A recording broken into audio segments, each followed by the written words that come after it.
Salut, je suis très content d'être là avec toi. Ne raccroche pas, ne passe pas à autre chose. Nous sommes à la partie 2, voilà, de notre série « Laisse-nous entrer chez toi ». Laisse-nous entrer chez toi. Je suis très content de pouvoir parler avec toi. Aujourd'hui, on ne va pas aborder un sujet, mais on va prier. Il y a des gens qui ont besoin de prière et je veux que tu prennes 7 minutes avec moi pour prier. Il y a divers sujets. Et je veux prier pour quelqu'un, pour une femme qui s'apprête à accoucher et qui a peur. Une femme qui s'apprête à accoucher et qui a peur, qui se pose la question de savoir est-ce qu'elle va rester sur la table, elle ne va pas rester sur la table, est-ce que l'enfant va vivre.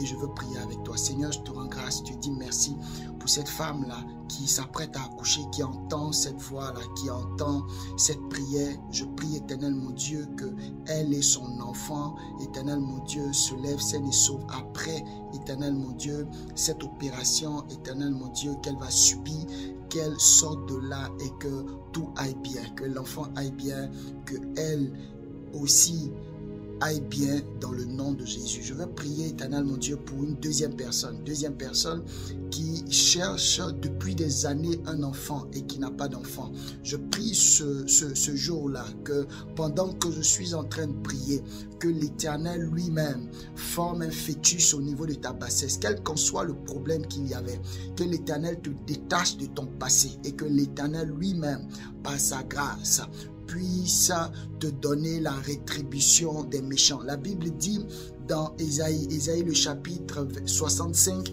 à partir du verset 22 que ils ne bâtiront pas des maisons pour qu'un autre les habite. La Bible dit ils ne planteront pas des vignes pour qu'un autre en mange les fruits, car les jours de mon peuple seront comme les jours des arbres et mes élus jouiront de l'œuvre de leurs mains. Ils ne travailleront pas en vain. L'Éternel va se souvenir de toi, de toute action que tu as posée, de tout bien que tu as fait, d'un verre d'eau que tu as donné à un enfant, que tu as donné à quelqu'un.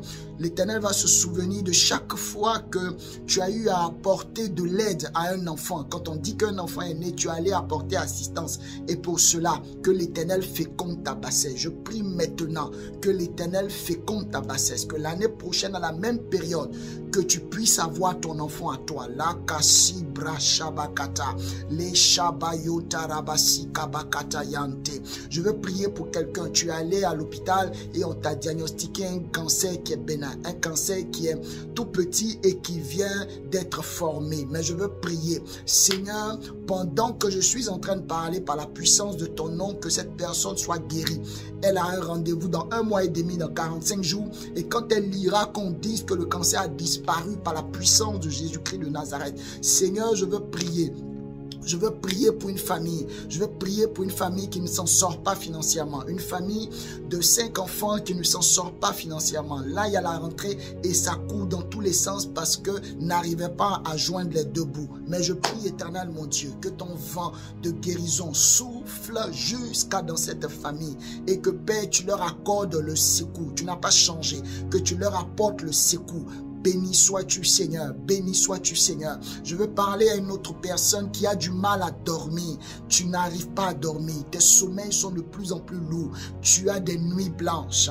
Et tu te poses des questions à savoir, quand tu fermeras les yeux, est-ce que la mort viendra t'emporter? La Bible dit que notre Seigneur a vaincu la mort. C'est la raison pour laquelle, bien-aimé, si tu ne connais pas le Seigneur Jésus, si tu ne connais pas le Seigneur Jésus, je t'invite à laisser le Seigneur rentrer dans ta maison. La Bible dit dans Apocalypse qu'il frappe la porte de ton cœur, il te suffit juste d'ouvrir la porte, il va souper avec toi et toi tu vas souper avec lui. Je ne sais pas ce qui te chagrine, je ne sais pas ce qui te peine, je ne sais pas ce qui t'angoisse, mais je sais une chose, l'Éternel est capable d'apaiser les cœurs. Le Seigneur est capable de faire de toi quelqu'un qui va dormir et qui va avoir un sommeil léger. Je ne sais pas ce qui t'angoisse, mais je sais une chose, c'est que Dieu est capable de te faire du bien. Fais avec moi cette prière. Seigneur Jésus, je veux te dire merci. Rentre dans ma vie, rentre dans ma vie. Rentre dans ma vie. Je t'accepte ce jour comme mon Seigneur et mon Sauveur personnel. Seigneur, je veux que tu apaises mes nuits, que mes nuits soient apaisantes, que mes nuits soient somptueuses, que mes nuits soient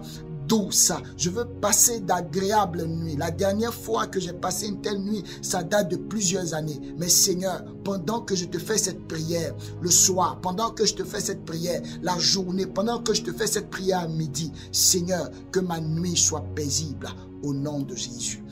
Merci encore de nous avoir écoutés. Que la grâce de Dieu soit avec vous. On viendra bien sûr avec un autre sujet, avec d'autres prières. Que la grâce de Dieu soit avec toi. Et n'oublie pas, Dieu est bon en tout temps. Dieu est bon. Shalom.